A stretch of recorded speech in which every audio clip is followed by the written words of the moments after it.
against black magic in the greatest battle of all time.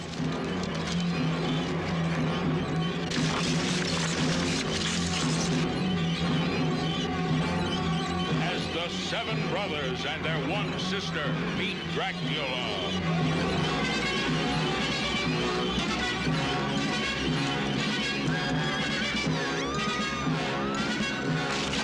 While vampires drink the blood of the virgins and turn them into zombies.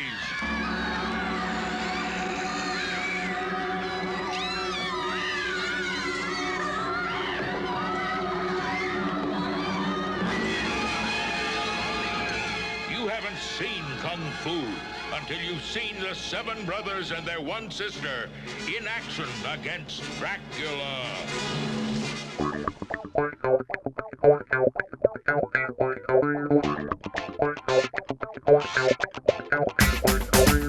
Hello, and welcome to Viva La Action, the film podcast where we're talking about all things action movies, the good, the bad, and the underrated. My name is Santi, and with me as always is my co-host, it's Grayson! Hello, that's me. What's cracking? My bones. Oh, we have to once again act like we haven't been talking for the last 10 minutes. Yeah. Grayson, it's early. Oh yeah, it's 9:08 in the morning on a Tuesday, and there's no better time. It's Wednesday. Is it Wednesday? Yeah, it's Wednesday. Oh, fuck. It's Wednesday, buddy. Oh, boy. Well, okay, to be clear for the listeners, I have been working, because it's a very special time in where we live. There's a big touristy thing happening right now, and I work in a balloon touristy fiesta in place. Albuquerque. Yeah, and I have been working since Thursday, so I have not had a break. So I'm exhausted. I have work in about 2 hours, and I'm basically going to be working until Sunday. So I'm feeling great. You seem like you're doing great. I don't know what day it is or what time it is, but anyway, there's no better time to thank all of the lovely people who have listened to this show, especially the people who have been listening on YouTube. For some reason, our Ninja Assassin video just exploded. Yeah, and we got like 25 subscribers in the last 2 weeks. Good Lord, which is insane. I don't know what is wrong with you people. What does that bring us up to? Do you know? 50 something. Jesus. Yep. So why do these people want to listen to us? We're idiots. Thank you everybody who's been listening. That's very sweet of you. It is. And we're here to send you all back to where you came from, because this week we're talking about The Legend of the Seven Golden Vampires, which is a 1974 action horror kung fu flick, directed by Roy Ward Baker and co-directed by Chang Che. The film stars David Chang, Peter Cushing, Julie Ich, Robin Stewart, and John Forbes Robertson as Dracula. Oh yeah. The film carries a beautiful 50% on Rotten Tomatoes from critics, and surprisingly, a 43% from the audience. Really? Yes. Less loved by the people than by the critics, which is unusual. That is very strange. For the first time in a minute, this movie technically passes the Bechdel test. There are two women. Yep. They both have names, and they Yep. say one line to each other. That's not about men. That's not about men. I think she says something like, "It's a pleasure, ma'am," or something like that. Yeah. We did it, everybody. The synopsis from IMDb. While lecturing in China, Professor Lawrence Van Helsing agrees to help 8 kung fu trained siblings reclaim their ancestral mountain village, now the domain of 7 powerful vampires, technically 6, and their army of undead slaves. Bum bum bum. Ba-ba-bum. But before we get into the film's history and its further plot details and all that jazz, what'd you think of it? It was very good. I Good. enjoyed it. When we first see the Professor Helsing, Yeah. it's like a brief like little shot of him, and then it like cuts to all of his students, Yeah. and I was like, "Is that Grand Moff Tarkin?" Yeah. And then it does a longer little cut of him, and I'm like, Yeah. "Holy shit, that's Grand Moff Tarkin!" It sure is. Um, So that was a yeah. fun little surprise. Yeah. I basically didn't tell you anything about this movie. I was just like, we're gonna watch two like spooky movies for the month of October. Um, and this is one that I've just had in my back pocket forever just because I think it's delightful. Yes. But yes, this movie stars the wonderful Peter Cushing Yep. as Professor Van Helsing. This, I believe, is like the sixth time he's played Van Helsing. Wow. We'll talk about it, but the Legend of the Seven Golden Vampires is technically the last in a series of Dracula films Oh. that were produced in the 50s through the 70s. We'll get into all this in just a little bit, Yeah. but yeah, I didn't tell you who was in this or like what the deal was. I was just like, it's a kung fu movie with vampires. I don't know. And that's all you need to say to sell me on that shit, because it was good. Honestly, I think this movie is like in terms of like plot and like action and all that stuff, it's like but in terms of like just vibes, it's just mwah. It's just like It is. Well, and like I remember we were talking last episode a lot about like lighting and using lighting in like an artistic sense. Mhm. This movie, bro, lighting was on point. This movie feels like a cinematographer just did a bunch of acid and then Yeah. grabbed just a bunch of those gel filters and just went nuts. I mean, it's Oh just yeah. like there's greens and pinks and Yeah. just crazy colors all the time. Like, there's a scene towards the end of the film, without spoiling anything, that takes place in a cave at night. Yeah. But it's just this beautiful feast of just like colors Mm-hmm. and fog and just And you can see things even though yes, they're in a cave at night. yes.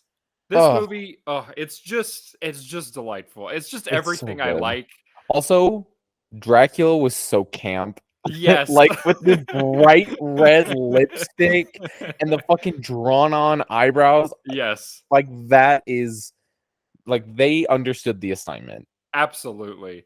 and I loved it. Um so yeah, this movie to me, if you are into like just that spooky like mid-century, because this is after, again, we'll talk about it in a little bit, but this is like after the golden age of monster movies. So monster movies kind of started in like the 30s with Dracula and Frankenstein and all that stuff, and they kind of died out for a little bit. Sci-fi movies kind of stepped in and took their place in like the 40s and 50s. um but this is kind of the second wave of monster movies. And if you just love that sort of gothic, fog and bats on strings and Yo, men turning into dust, like if that's your thing, mwah, it's it's just so beautiful. good. It's the kind of thing that, you know, maybe back in the early 2000s or the 90s, you would have seen this like late at night, you know, Yo, on, just whatever channel, and there would have been some guy in a cape that presented the movie beforehand. Um yo, yo. This is back in the dancing pumpkin guy on CW days. Yeah, it's just immaculate. It's so good. I think I know the answer, but before we get in and spoil the rest of the movie, um, what would you recommend people go check this movie out? Yes. Good. Yeah, I think it'd be a fun like Halloween movie. Yes. Get all your buddies together, slap this puppy on, Mm-hmm. make some fun little, like, I don't know, cupcakes or something that are themed, some little treats. Yes. Oh, yeah. Go Okay. watch this movie. It fucking slaps. Yes. And especially because um I don't want to get anybody in trouble, but you can technically watch this movie for free on a website that rhymes with schmoowoob. Um, Yep. so, I mean, to be fair, it's been uploaded for like 4 years, so I don't think it's going to get taken down anytime No. soon. Nope. There's also several versions of it on schmoowoob. Um, just for those who don't want to Yeah. pay $5 to watch this. I paid 15 because I bought the Blu-ray. But Damn, they got this bitch on Blu-ray now? yes, and okay, Wow. we'll get into this now, but this movie has I'm not as big of a Blu-ray nerd as some people. Like there's people who like collect all their Blu-rays and got them all and know everything about them and whatever. I just like to buy the occasional one if it's something that I'm really interested in. And I will just say this one, it got released, I think, by oh gosh, what are they called? Scream something. Regardless, it's a beautiful restoration. I think they took like the original print and they transferred it to like a 2K Oh, wow. restoration. It just looks gorgeous. Um, what's funny about this kind of movie is like the cleaner the print, the more you can kind of see the jank. Like, Yeah. you can really see the strings on the bats On and the like stuff bats. like that. But for somebody like me who loves that kind of thing, it's like it's just beautiful. It's just wonderful. Yeah. Like it's just I Yeah. just dig every second of it. But really quick, I wanted to, and I say really quick, but it's gonna be like 15 minutes. I just wanted to talk Whatever. about like the history of this film.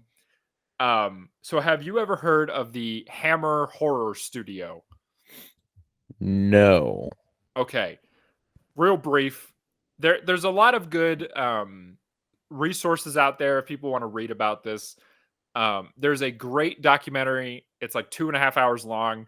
I watched about half of it last night, just in preparation.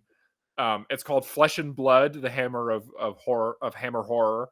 Um, it's delightful. It's narrated by it's co-narrated by Peter Cushing and Christopher Lee. Um, but for those who don't know, Hammer was and technically still is a movie studio that's based in London. They were founded in 1934 by these two guys. Um, and they, for a long time, they were more of a distribution company than they were like a production company. So they started out kind of just like distributing American films throughout England. But after the war happened, England was like really starved for cinema, right? Especially local cinema, because they just basically had no resources to like make movies during the war. So they were really reliant on American productions, and they were really craving like just movies in general because people were, London had been bombed for years, and people were just craving escapism. So Hammer and a couple of these other studios started to put out what were called quota quickies, which were basically like these really short, cheap and dirty movies that you could put out in between major features, right? So back in the day, you used to have a double bill, right? You'd have a big picture, what was called like the A picture, right? It was like, some big American drama or like a war drama or something like that. And then you have a B picture. And the B picture usually played like 90 minutes. It was some cheap horror, sci-fi, Western thing. Mhm. And so the British government, had this like quota of how many domestically produced movies they wanted to make a year, right? All that is to say, Hammer got into the business of kind of making these kinds of movies, where they were just kind of like cheap, dirty movies, like not dirty and like sexy, but like, just easy, Yeah. whatever. Um, and they were running out of this like old mansion that they had bought in just this like neighborhood in Essex. Um, and eventually, what they figured out was people had a real appetite for like sci-fi and horror, um, because they had just like the resources to be able to do that. Um, so the first one they produced was this movie called the Quatermass Experiment, which was this like sci-fi movie that had been like a TV serial, Mm. that they translated into a feature length movie, and it's spelled experiment, so there's no e at the beginning; it's just an X. Okay.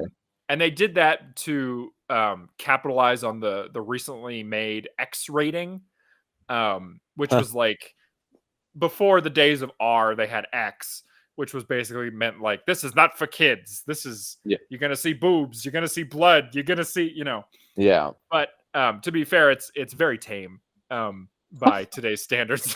Yeah. Probably more like what, PG-13? Yeah, it's basically what we'd consider PG-13. I saw some clips of the Quatermass Experiment. It's super like you don't see anything. It's just like Yeah. there's a little bit of people turning to dust, and that's about it. Oh no. I know it's like whatever. But I'll jump ahead a few years. What really put Hammer on the map was they did a modern, quote unquote modern, version of Frankenstein, and it starred Peter Cushing as Victor von Frankenstein, and it starred Christopher Lee as the monster. So he was all covered in makeup and whatever. And it was the first major monster movie to be shot in color. And Ooh. they did it. I think it came out in like 1958. It's in that beautiful Panavision, early color, like real rich, Technicolor, vibes. Yeah. And it was revolutionary because it was like Frankenstein, the man, was this awful, like mean, he was all about blood, and it was that bright red, like Yep. Technicolor blood, and there was boobs, and nobody had seen boobs on film. It was crazy. But it was this like super cheap. I mean, I think at the time it was like $40,000. But it like just cleaned up. It made like 80 times its budget back. Holy fuck. And so they just took off, and they made like these modern interpretations of all the classic monsters. So they made Frankenstein, they made the Wolfman, they made the Mummy. But like I said, there were these like grim and dark and dirty versions, right? Where there was blood, and there was sex, and there was, there was lesbians. Can you believe it? Lesbians. Oh my god. Can't believe they invented lesbians. But yeah, so that basically brings us to they had a lot of success like making those kinds of movies. They made all kinds of Dracula films. But towards the tail end of the decade where they were really successful, which is the mid 70s, they were kind of starting to run out of steam. So one of the things that they were trying to do was like do these kind of collaborations with other big studios, and that brought them to Shaw Brothers, who we've talked about before. That they were this huge martial arts movie studio based in Hong Kong. And Run Run Shaw, he was the head honcho down at the Shaw Brothers. He was friends with the father of one of the heads of Hammer Studios. And so they had this idea to like cross them over, but apparently the production was not very fun for anybody involved. Uh-oh. The director, he's this guy named what was his name? It's a very British name. Roy Ward Baker. Roy Ward Baker. Yeah, you almost have to say it with a fucking British accent. So he was sent over to Hong Kong because the whole thing was shot on the Shaw Brothers studio lot. And he was basically just saying like he just wasn't loving it, like because the way the Shaw Brothers did things was very different. Like they were very like, everything was done super tight budget. You busted everything out in like 1 or 2 weeks. you finished it up really quick and then you sent it off, right? Mhm. Whereas the hammer method at that time was like it was all kind of one team. They would really take their time with every movie, the whatever. So he wasn't vibing with them. And I have this quote from him that I just thought was kind of funny. And he says, Michael Carreras was now in full charge and sole charge, and he managed to get together an absolutely brilliant idea to ally himself with the Shaw brothers in Hong Kong. The idea being to combine the horror picture with the kung fu picture, as they had just come into being at that time, and he had a script called The Legend of the Seven Golden Vampires. Well, as far as I'm concerned, it was an absolute disaster. The less said about it, the better. Wow. I can't think of anything good to say about it. I was there for about 4 months, and it was a very stressful period indeed. It's one of the lowest points of my existence. Whoa, buddy. I know. Which, That's by the way, so I read this whole interview with him. I didn't read the whole thing because it was super long. But it's like the most British interview ever. It's yeah. just like it's him being like, "Oh, and I was over there with them Chinese chaps, and we were talking about whatever, and a few of them were Chinese fellows, were quite good, but some of them were quite savage, and blah, blah." And it's like, oh my god, Jeez Louise. yeah. So anyway, We're at it again, being the worst. yeah, they just really can't shake that whole colonial thing, huh? No, doesn't seem like they want to. Mm-mm. Did you see that fucking that article where the British Museum was like, "There's some lost artifacts that we want your help to find," and Mhm. everybody's like, "They're in the museum." Oh, the British. Yeah.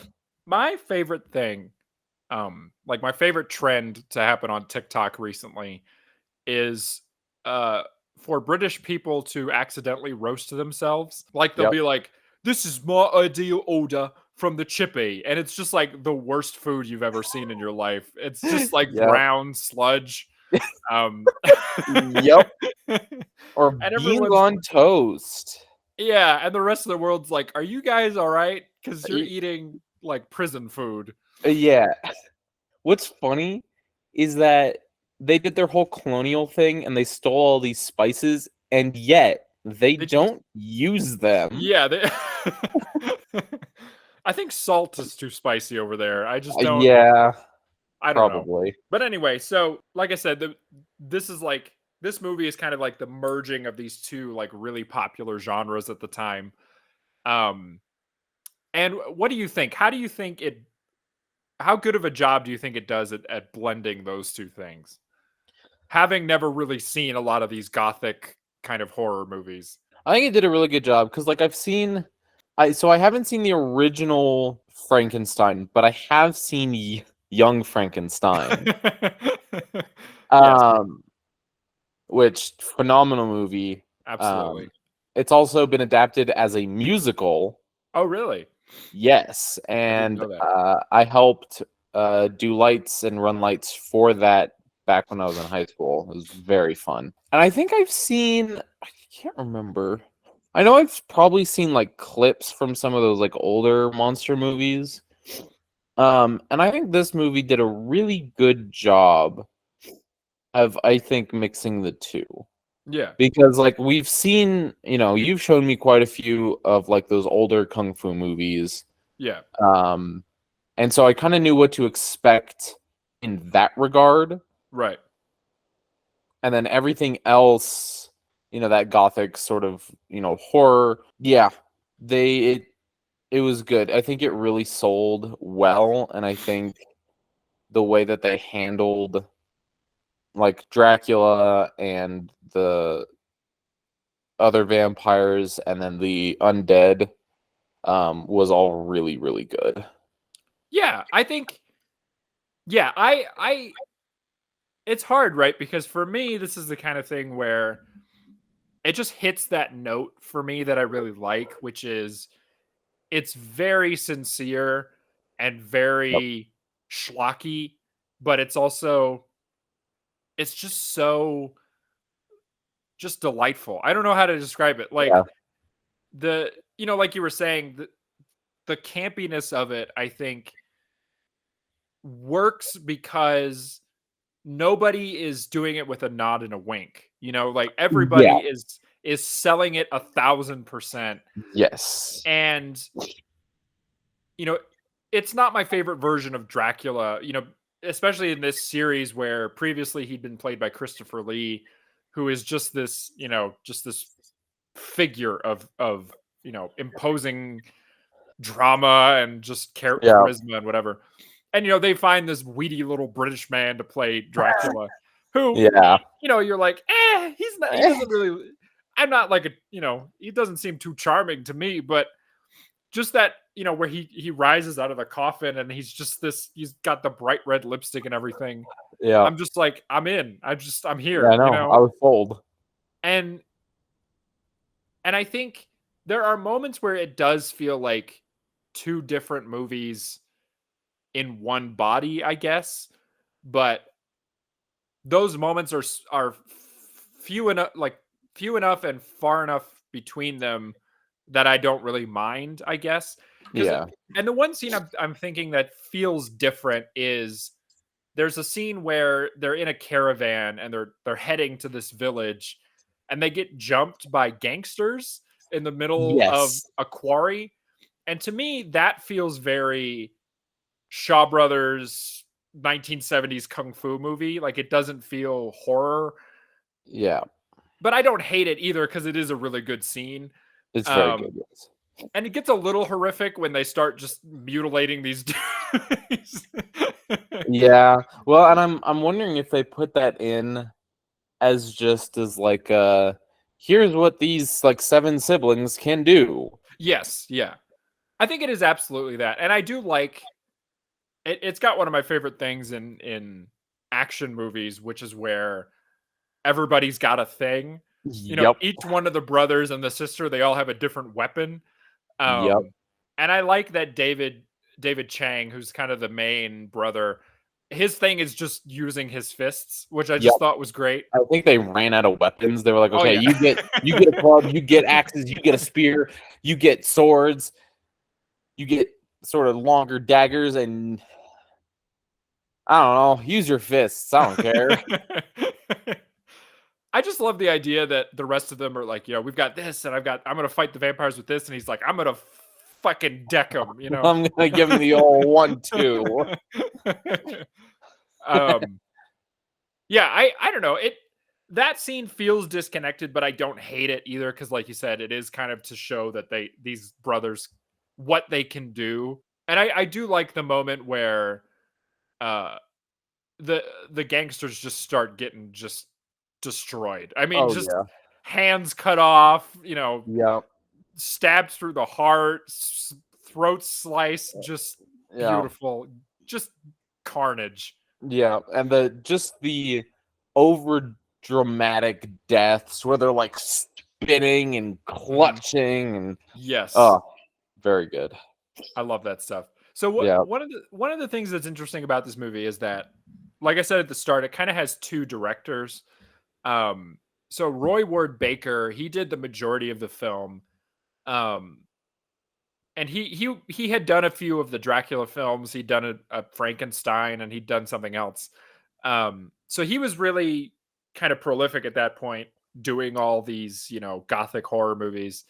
So they kind of put him in charge of the majority of the film. But a lot of the martial arts stuff was shot by Chang Che, who most people will know him. We haven't really talked about him yet, but he's kind of known as like the godfather of Hong Kong cinema. He did a lot of movies that people will recognize, like The 5 Venoms and The Kid with the Golden Arm and Crippled Avengers, 5 Elements Ninjas. I like how you said a lot of he does a lot of stuff that people will recognize, and you listed off 4 movies that I've never heard of in my life. He did The One-Armed Swordsman. He did Master of the Flying Guillotine. Oh no, not Master of the Flying Guillotine. He just did The Flying Guillotine. He did nah, I'm out. I can't name a movie you've heard of. Yeah, it's mainly because I haven't seen really any of these types of movies. That's okay. Because my dad showed me was like Terminator and the Matrix. Oh, that's fair. To be fair, my dad didn't show me these movies either. I watched them because I was a fan of the Wu-Tang Clan. Well, they ain't nothing to fuck with. That's right. Kill a bees on a swarm. I don't know. Sure. Anyway. What up, Wu-Tang Clan? Yeah, what up, RZA, Jizza, Method Man, DJ Inspector Deck, Ghostface Killer, Master Killer, the rest of Raekwon, That's You like the God. most normal. That was the most normal sounding name out of all of them. Yeah. You know you're in an interesting group of people when your name is Raekwon and you have the least interesting name. Yeah. Yeah. Oh, Old Dirty Bastard. There we go. I forgot one. Old dirty bastard. Rest in peace. Oh, did he anyway. die? Yeah, many years ago, yes. Oh no. Yeah, in fact, I think he died like when we were like very young. Oh. Well, damn. That's okay. I still make music. The Wu-Tang Clan? Yeah. Yeah. Oh. Well, the RZA just put out an album this year. And they're on tour at the moment. They're most of the Wu-Tang Clan. I think Method Man isn't with them at the moment, but the rest of them are out there doing it. Yep. Nice. Oh, Red Man, that's the other one. Good for them. There's a lot of members of the Wu-Tang Clan. I mean, it is a clan. It is a clan. Shaolin versus Wu-Tang. There's another. Oh no, that's not Chang Che. It doesn't matter. You couldn't have said anything, and I would have just gone with it. Anyway, so they brought Chang Che in to do all the martial arts stuff because the Shaw brothers saw a lot of what Roy Ward Baker was doing, and they were like, "No, I don't like it." So they brought him in to like reshoot a bunch of stuff. And you can kind of, if you've seen a lot of Chang Che's movies, which I know you haven't, you can see the parts where he's involved, especially because the martial arts get a lot more brutal. He's kind of known for just these horrific, just mutilations, which brings me to the special effects. They're dated. Yes. But I think they're lovely. Oh, they're great. I really love whoever did the fucking makeup for this shit. Oh, yes. Well done. Yes. Well done. Because like, even though it like all the undead and the vampires, you know, they don't look great. Yeah. They're still creepy as fuck. Oh yeah. Like especially the eyes. I think the eyes are what really sells it because they're fucked up. Oh yeah. That was the first thing I noticed was just the makeup on those people specifically. Yeah. And yeah, I was like, damn, that's cool as fuck. Yeah, I like that the golden vampires as the title denotes. They're real like gooey. Yeah. Yep. You know, they've got this mask on that is clearly hiding these like, you know, rotten faces. And like you said, they have these real bulging, just kind of gross eyes. And I like you said, I love the makeup look. Like it's very, you know, again, like I said, if you're watching the restoration, you can see the makeup, but I like it because it's very, I don't know, it's very physical. It's very, you know, what's the word? Like, I don't know. It's nice. It's just, I like that they put thought into, these ancient, oh, go ahead. Yeah. Well, it just shows that like there was somebody that actually there was time and effort clearly put into making these, you know, people look like these horrific creatures and monsters. Right. Because I think if you did it with CGI, yeah, you can make it look, you know, more realistic. Right. But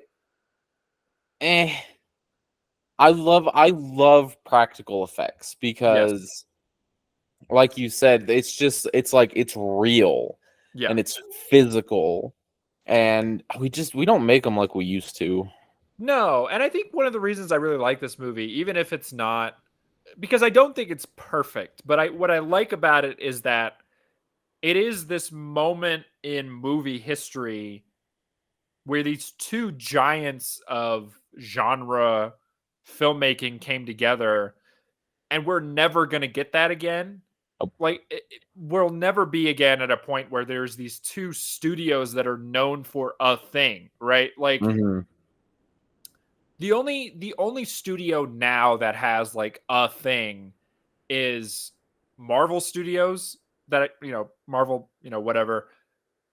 But it's not the same because Marvel is this very, it's an industry unto itself, but it is one thing, right? Where Yeah. it's a uniform, I don't know how to put it.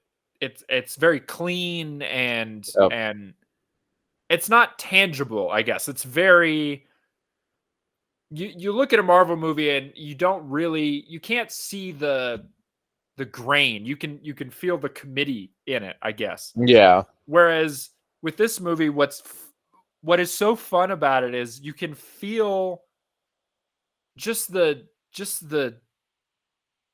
I don't know what I'm trying to say. You can sink your teeth into it. It's like it's these two studios that were known for these very specific things, and they're clashing, but they're also mixing in this very specific way. I don't know how to put it. Like Yeah. you can feel the you can just feel it. Like you feel this, Yes.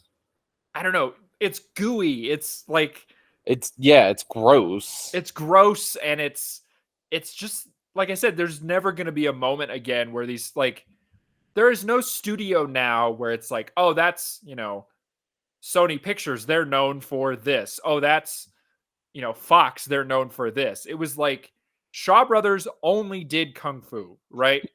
I mean, yeah, Yep. they did other stuff, but that's what they were known for. And Yeah. Hammer, they only did gothic horror, right? That's Yeah. all they were known for. And to have these two giants come together and make this weird love child, it's so cool. Like It is. it's the kind of thing that I could think about all day long. Like I just love it. It's just so cool. Yeah. Yeah. No, it's very good. I didn't know any of that, but I think that it makes me appreciate this movie a little bit more. Yeah, it's what I like. It's the kind of thing that got me into movie history, like this kind of thing where I just love learning about these weird little moments in history, in movie history, where just these things happen. I don't know how to explain it. Like it's just so bizarre and fun, and you can see the work involved and the thinking of, well, this industry is dying, but this industry is on the way up. Let's try to merge them and see if we can, bring each other up. Like, I don't know. It's just, to me, it's so fascinating, and I could read about it forever, just, Mhm. and yeah, I dig it. It's such a vibe. It is. That is the way it be. What did you think about the weird wheel of women? That's a very 70s thing. Really? Yeah, A I mean, wheel of women? you would be shocked how many like schlocky horror exploitation movies have like a wheel, and on that wheel there are women in various levels of undress. Like I don't know why. Like there was this moment in the 70s where the big thing was just like women naked in distress. I don't know why that was the vibe at the time. Sure. Um, It was interesting. I wasn't quite sure because I never explained what that was used for. no, they don't really. And so I was like, all right, it's probably just some weird fucked up thing Dracula likes to do. And I just kind of accepted it. Because there was like little to no explanation of its actual purpose. And so I fucking rolled with it. Yeah, there's a lot of things that they just don't even bother to explain. Like, No. there's really no reason for the women to be strapped to that table. Like, there's No. and there's no reason why some of them have their boobs out and some don't. Well, That's- that I think kind of gets explained when we see the raid happen on the little village. Yeah. Because they get their clothes ripped off by the vampires, and they just don't bother to put any back on Well, them. I guess if you're gonna kill them in a few minutes, it doesn't really matter anyway. But Yeah. there's no reason why, like, because they drink from them while they're on the table. Yes. But then you also see there's like these trenches where the blood runs into this one boiling pot, and it's like, that are they making a soup? I don't know. Yeah, it's a stew. It's a stew. It's blood stew. Yeah, why was it boiling? I don't know. It looks great. I mean, it's just it was cool. It's just for that effect of having the fog and you know, you could smell that room. I mean, you just, you know that fake fog smell? Yeah. I could smell that room from here. Oh yeah. There was a lot of fog in this movie. Yes. What did you think? I keep asking what did you think, but what did you think about I mean, obviously Dracula's plan is completely unclear. We have no reason to understand why he's there, but this man comes to him and he's like, "Hi, whatever my name is. I've got these 7 vampires back in China. They're my homies. We run this village." And Dracula's like, "Cool. I'm going to steal your look. I like your vibe. And I'm going to trap you in my castle. And then I'm going to go to your village." And the guy's like, "Bummer. Okay." Oh, well. So then Dracula goes to China, and I think he resurrects the 7 vampires or something. Sure. But then what's he doing? He's just running this village? He's like he's like a tax collector. Yeah, I mean, really, he is, because he's like, I don't know, every 6 months or so, we'll go get some victims and then bring them back, you know. But it's only women. Yeah, mostly just women. Why would you live in that village? I don't understand. Yeah, you'd think that they would all just move. Yeah, because then, well, maybe Dracula traps them there. I don't know. But then obviously not, because then David Chang and his bros and his sister, they just roll up and I don't know. What did you think about what did you think about, okay, so we talked about him a little bit. What did you think about Van Helsing, and what did you think about his son? So Van Helsing, this was because the only iteration of Van Helsing that I've seen is Hugh Jackman. Okay. So I didn't really have a lot to go on except that. But it was interesting to see him depicted as a anthropologist. Yes. And sort of just like a scholar and not like a monster hunter. Yeah. I love Peter Cushing. Yeah.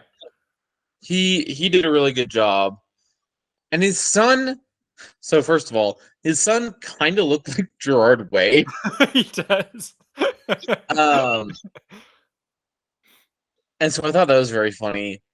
But I think his son was okay. Yeah. I didn't really. And I'm wondering if, like, because I don't know the origins, like with the first appearance of Van Helsing, so I don't know what he is supposed to be. Yeah. If he's supposed to be like a monster hunter, and also like somebody who's knowledgeable on monsters, I think this movie did a good job of splitting those two aspects of Van Helsing into There is the scholar aspect of Van Helsing, who's extremely knowledgeable on all the monsters, and then there is the monster hunter side of him, who's like this sort of suave, quick shooting son of a gun, right? Yeah. And so I don't know. I think it was good. Yeah, so in the original book in Bram Stoker's Dracula, um Van Helsing is more of like he's a scholar and like an anthropologist. And in the book, he's described as like a wispy old wizard. So he's supposed to be this like tiny old little British man, Yeah, um, who for some reason knows everything there is to know about vampires. He's not really a vampire hunter. He's more just like, you know, because in the original book, he's kind of just nearby and he's like, holy shit, that's Dracula. Um, and then, helps to take Dracula out in the end. So I do like that Peter Cushing is kind of this middle ground where yeah, he is kind of this Indiana Jones like adventurer slash vampire hunter, but he is also a scholar and he's like, yes, to him, vampires are not the supernatural. They're no, just these guys that I keep having to deal with, like they're a um nuisance. they're a nuisance. Yeah, and he's annoyed that other people don't understand that. Like Yeah, and I like that the very beginning scene we see with him establishes that he's not like walking around being like, there's vampires and we gotta whatever. He's like, I need money to go to this village to help these people because these vampires are causing problems. yeah, Um, and everybody's just like, yeah, Van Helsing. crazy.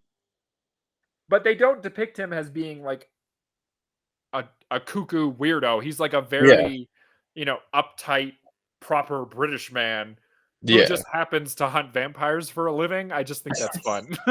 No, it's very fun. Um, yeah, I really liked Van Helsing. I don't know how I feel about his son. Yeah, I think in the beginning of the movie he's very irritating.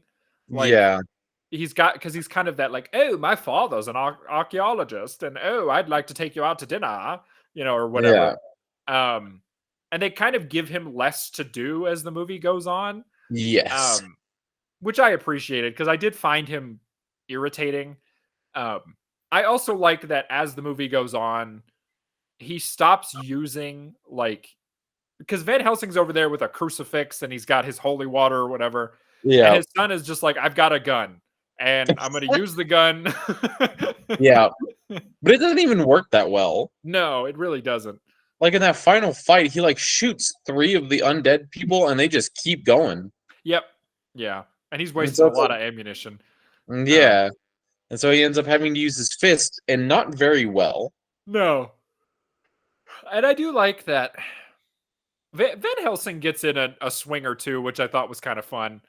Um, and I You do had oh it. Oh, sorry. Go ahead. no, you had frozen there for a second. Oh, so had you. Well, shit. We're fine. Everything is fine. It doesn't matter. Yeah, No, I just like the idea of punching vampires. I think that's fun. I think it's very funny. Yeah. Because yeah, I mean, like look at like Supernatural, and I hate that I gotta bring it up again, but like look at Supernatural, right? Like Yeah. the way to kill a vampire in Supernatural is you cut the head off, Right. right? And so you have to use like in that show a machete. In one case for Sam, you use a chain. Oh yeah. In another one, you use a chop saw Oh deal. yeah. Hmm. Um, or in Bobby's case, a wood chipper. Yep. Beats about everything. Yep. Yep, beats everything. Um, and and so just people wail on vampires with their bare fists. That's dope. I think it's delightful. Yeah. It's just fun. It is.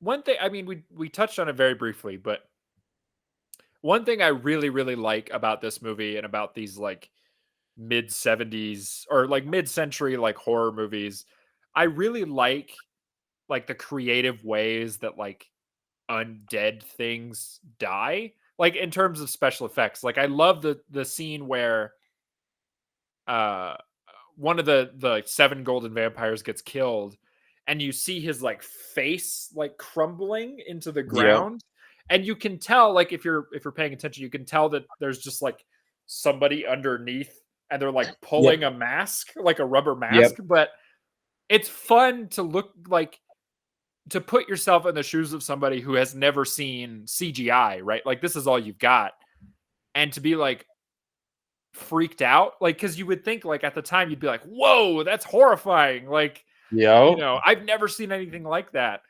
um yeah, I just thought that was cool. What did you think about because the finale is a little like anticlimactic It insofar as is. they're like, okay, we've killed all the seven vampires, but Van Helsing's kind of just like wandering around and he's like, oh, what's going on over here? And then Dracula's like, you, and he's like, you. You. Because it almost feels like he didn't know Dracula was there. Like Yeah. he was just helping these guys out, and then he's like, ah, this guy again. This son of a Um, bitch. I know. Well, and like their fight was also very quick. it is very quick. It's very, 1950s, like just a right hook and then, Yeah. whatever. Um, yeah, I thought the finale it felt a little tacked on, but Yeah. I didn't hate it. It's fine. No. Yeah. No, it was fine. Um, a quick note on how they die and how they're interesting. Yeah. I think one of my favorite lines in this movie was Van Helsing and the main brother. Forget what was his name. I don't have his character's name, but he's played by David Chang. Yes.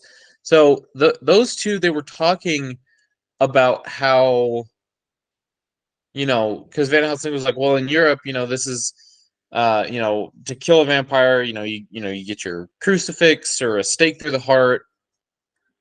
And David Chang, he asked a very good question. He's like, well, what about fire?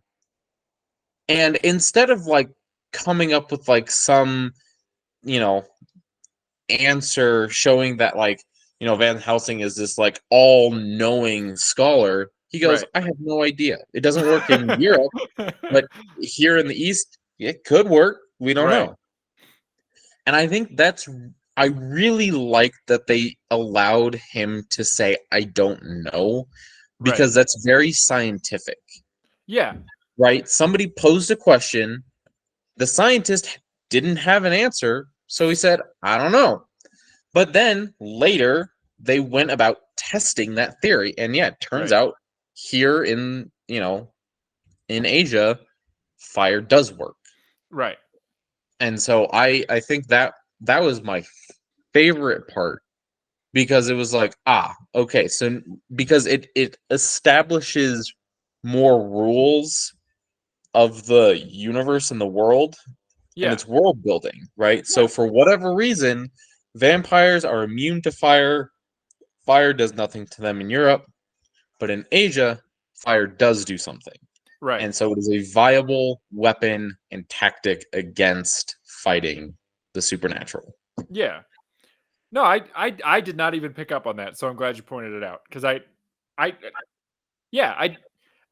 talked about this before. I think I talked about it when we talked about the last time we talked about like an old timey kung fu movie.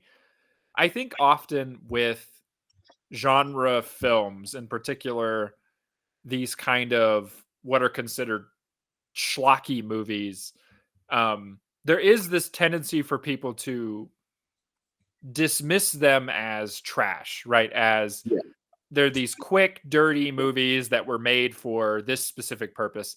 And in a way, that's true. Like they were made with the express purpose of making money, right?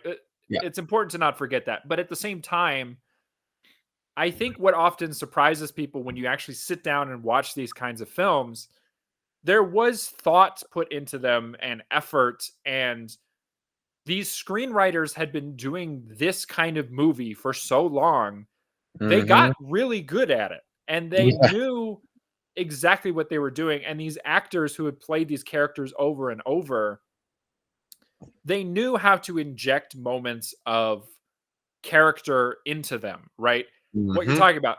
Van Helsing at his core is a scientist, you know. Yeah. He would not just give you some bullshit. He would say, Yeah. "I don't know, let's find out," you know. Mm-hmm. And that comes from Peter Cushing understanding this character he's playing. And yes, it's dumb, it's, you know, this supernatural whatever.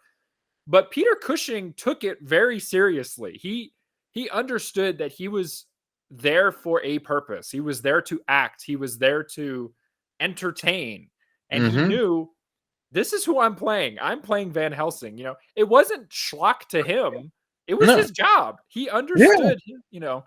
And for the filmmakers, you know, I was talking about before, the Shaw brothers didn't fuck around. They wanted to make good movies. You know, to them, Yeah. it wasn't, oh, we're making garbage for, you know, the international market.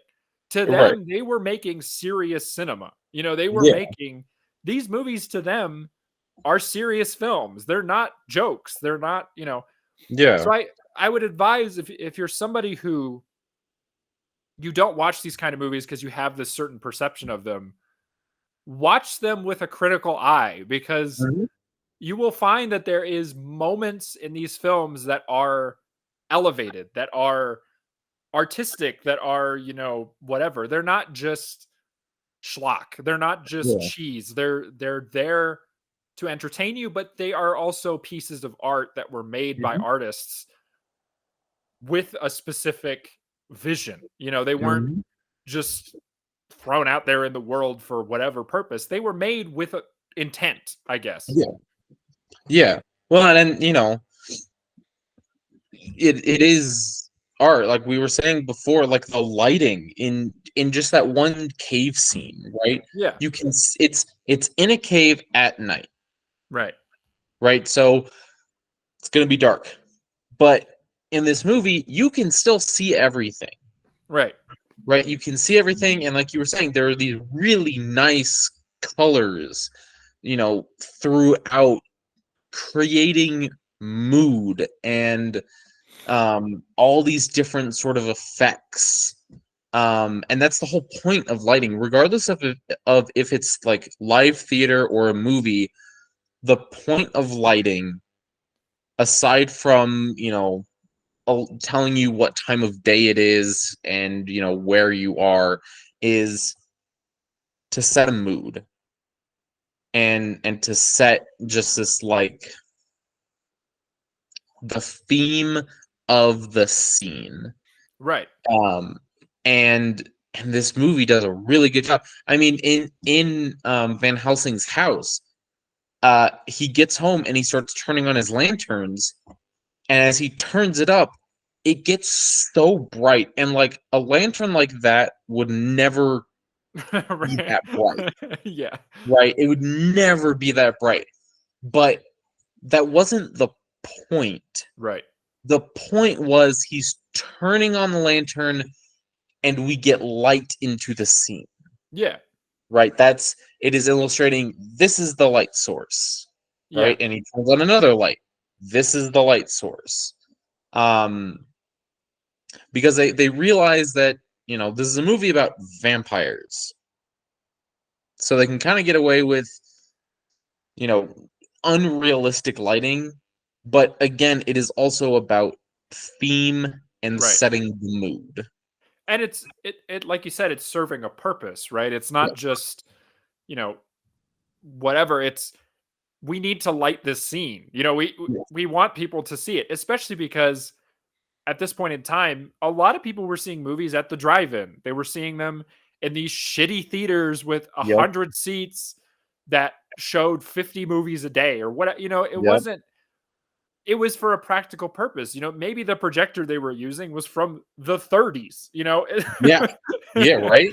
And everything needed to work together. And yeah, I mean, we can, you know, bash on all day long about modern cinema and whatever, but I do think these kinds of movies are not just fun to watch. I think they're important to watch to understand where we came from and how we got here, Yeah. But I think that's as far as we can rant because I do have to go to work. But regardless, we're at everybody's favorite part of the show where you tell us what you would rate this movie out of 10. How many golden vampires out of 10 would you give it? 8.9. Wow. It Want to was give really good. Because I watched it last night and it went by quick, Yeah. which meant that I was like, oh, I was engrossed in this. And like I said, there was a lot of moments that like made me chuckle, and I loved like the campiness of Dracula, and just the artistic style of the entire movie was really good. And I thought it was a really interesting take on Dracula. The action was really, I think, for the time, really good. And yeah, it was really good. I enjoyed it immensely. Nice. Yeah, I don't know. I think I'm going to give it like a 7.5. And Okay. as much as I do love it, I think the reason I'm docking it to that level is just because it is not the best example of either of these two genres. Like for me, this is not by far this is not the best Shaw Brothers movie, and this is not the best Hammer film, Mm-hmm. but I can't give it any lower because it is this beautiful blend of these two things that I love. And I think it does a really good job of blending those two things. I think it could have done a lot better, but I also Mm. don't hold that against it, I guess, Yeah. insofar as I'm not judging it for what it could be. I'm judging it for what it is. And Yes. what it is very entertaining. It's Yes. fun. It's bloody and gnarly and just it's just wonderful. And it is pitch perfect Halloween viewing. Like it's just Yes. which is what we're here to do ultimately. Yeah. Um so yeah, 100% recommend. Go check it out. It's free on ShmooYube. Yeah. But if you can watch a clean version of it, I do recommend it. Like if you have the money to spend on the HD rental or whatever, go do it 100%. Mhm. Absolutely. But before we get into what they should do after the show, we're going to talk about next week. So Okay. or next episode. So originally I was going to have us watch Van Helsing, the Hugh Jackman film. Yes. However, I don't want to double up on Van Helsing films, just because I feel like we could save that one for next year or whatever. Yeah. So instead, I think we'll watch just a banger of a movie that you probably haven't seen. It is a South Korean zombie action film. Ooh. It's called Train to Busan. I've heard of this. Okay. It's very good, but Okay. we'll check it out, and then that's what we'll talk about next time.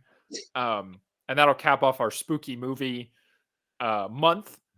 I just figured we'll take a departure from vampires and we'll head over to Zombies. zombies. It's I think you'll like it, but Okay. yeah. Because I've seen like trailers for it, and it does look very good. And so I'm putting in here Train to Busan. Do you know what year it is? It was like Busan. 20, I think it's 20. yeah, I'm gonna say 2020, 2021. No, it's like 20. It might even be like 2016. Hold on. Oh shit. Yeah, it is 2016. 2016. Okay. The sequel came out in 2020, but Oh, gotcha. I think you'll like it. It's good. Okay. It's a form of zombie that is pretty unique, and it's definitely got some stuff in there for the action fans. So, we'll talk about that next time. But in the meantime, if you like this episode, leave us a nice review. Yeah. Comment something nice. Yeah. Or not so nice. We Or got not one of so those nice. this week. We haven't We let it did. go. Nope. But it helps with engagement either way. Yeah. Leave us a like, send us an email. We are vivalaaction@gmail.com. We'd love to hear from you. Mm-hmm. If you leave us a nice review on Spotify or Apple Podcasts, a Podbean or Amazon Podcasts, I'd be happy to read it out on the show. Yep. 5 stars helps us out, helps us get in the charts. We're still a relatively new podcast, so Yeah. anything you can send us our way is a help. If you want to get into contact with us on social media, we are on Instagram and we are on Facebook. We're on YouTube TikTok. and we're on TikTok. That's pretty much it. I think that's it. Thank you so much for listening. Yep. And we'll see you next time. Bye. Bye. That finished the podcast. Bleh. Duh. Duh. How do